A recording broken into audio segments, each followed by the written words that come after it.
નમસ્કાર, જય જોહાર.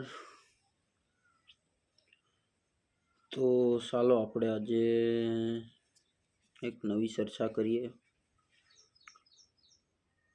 ભાઈઓ,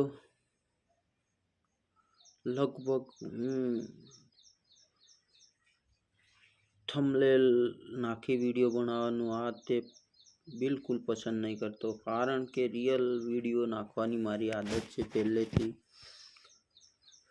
ભાઈઓ, હું રિયલ જ બનાવું અને જે છે એ જ વિડીયો નાખું, કોઈ એડિટિંગ કંઈ નહીં કરતો. એનું કારણ છે કે થોડું લોકો માઇન્ડમાં સમજાય. તો ભાઈઓ, લગભગ આપણા સમાજના લોકો ક્યાં ને ક્યાંય ફસાઈ ગયેલા છે અને લગભગ તો 99% લોકો દેવેદાર એટલા બધા દેવામાં ફસાયેલા છે કે બહાર નીકળવું મુશ્કેલ થઈ ગયું છે.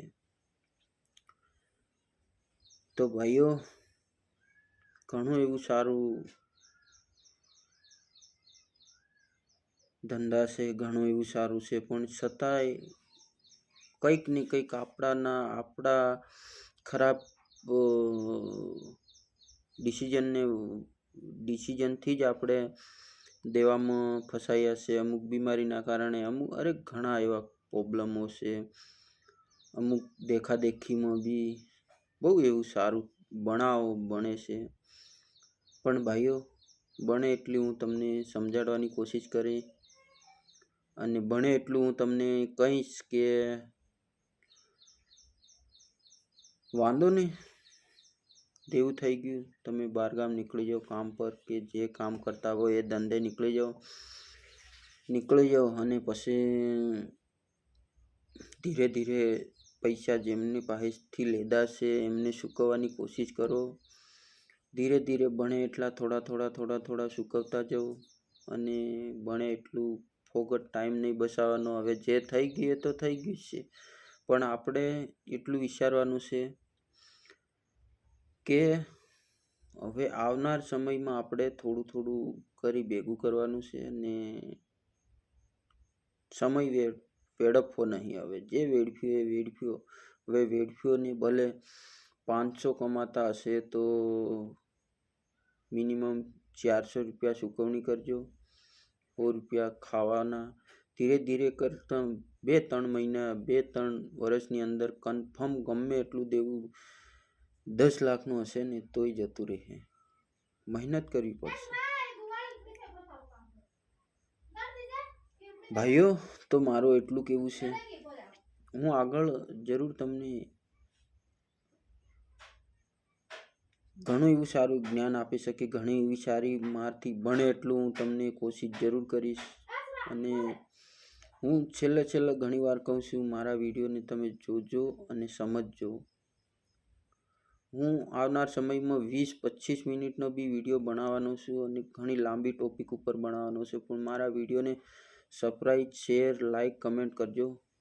કમેન્ટમાં જરૂર તમારું મંતવ્ય જણાવજો કે જે ભાઈ આ રીતના કરો તો હું જરૂર કરીશ.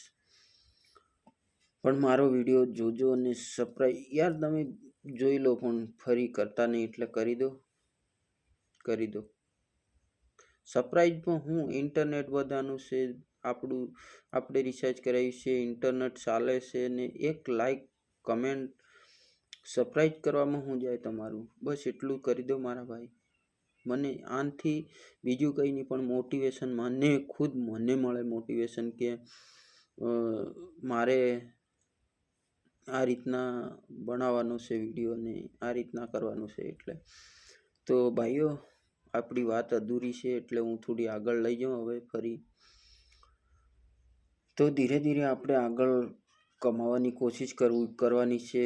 સાહેબ જો બી હો જાય, આપણે કમસે કમ હાજાતે છે. દેવું તો થઈ ગયું, પણ મતલબમાં હાજર છે, કંઈ શરીરમાં દુઃખ નથી. એ બાબતથી ભગવાનને આભાર માનો. હે પ્રકૃતિ અમને સદા આ રીતે રાખે એવી માં પ્રકૃતિ પાસે આશા રાખો ને વડીલો પાસે, આપણા પૂર્વજો પાસે આશીર્વાદ લો કે બને ત્યાં સુધી હું જરૂરથી આ જેટલું દેવું છે એટલું પૂરું કરીશ.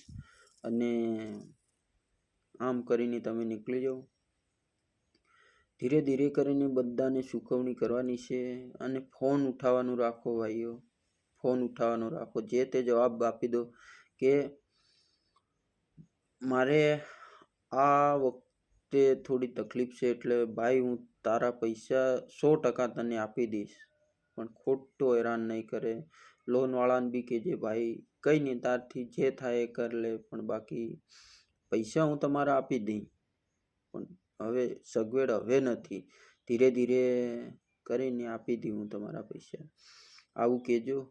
અને ફોન ઉઠાવવાનું રાખો. અને અમુક લોકોને આપણા ઉપરથી વિશ્વાસ જતો રહ્યો છે, તો વિશ્વાસ રાખવા માટે આપણે એમની સાથે ફરીથી નવું સંબંધ બાંધવા, ફરી ફોન ઉઠાવવાનું રાખવાનું ને ફરી એમને મનોબળ ન તૂટે એ વિશ્વાસ આપવાનો છે આપણે.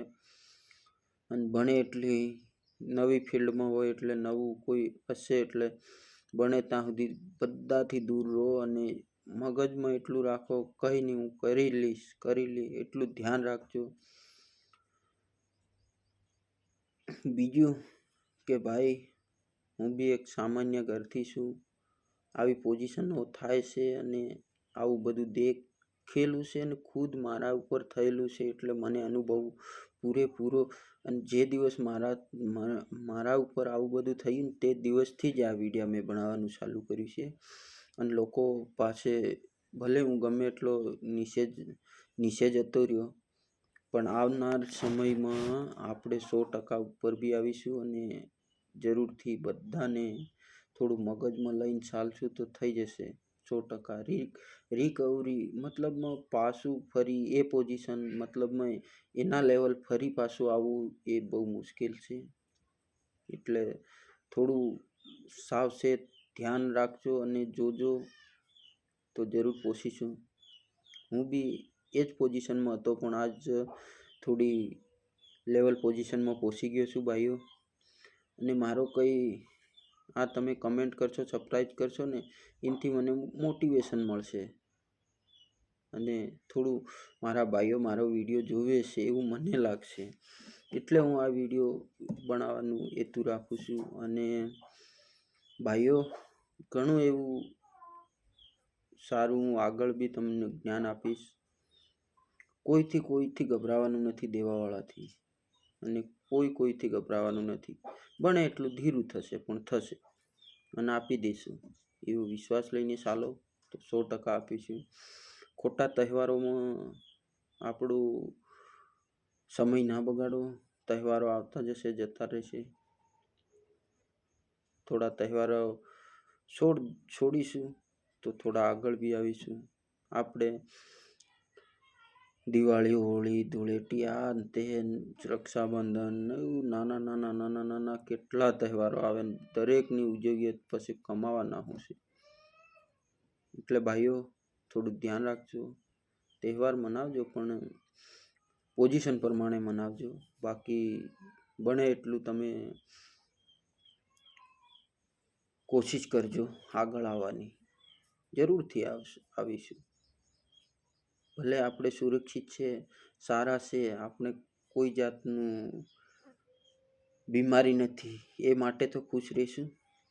એમ કરીને તો આગળ વધશું. ઘણા લોકોને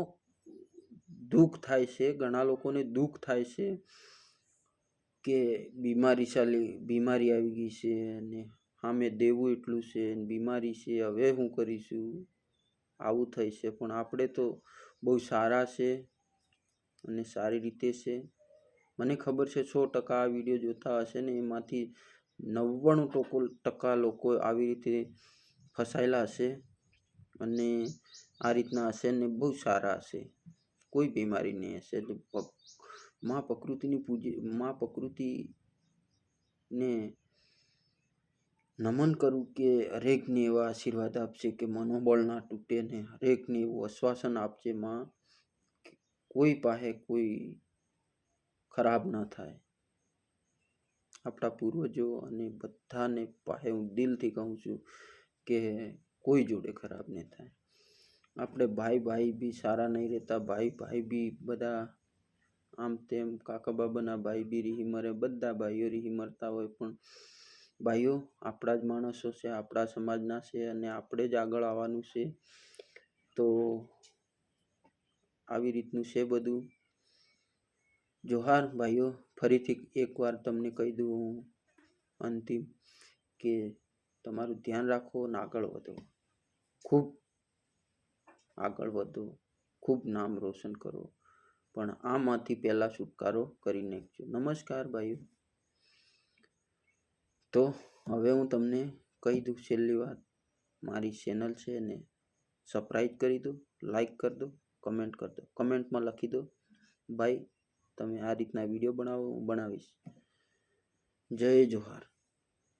નમસ્કાર બધા.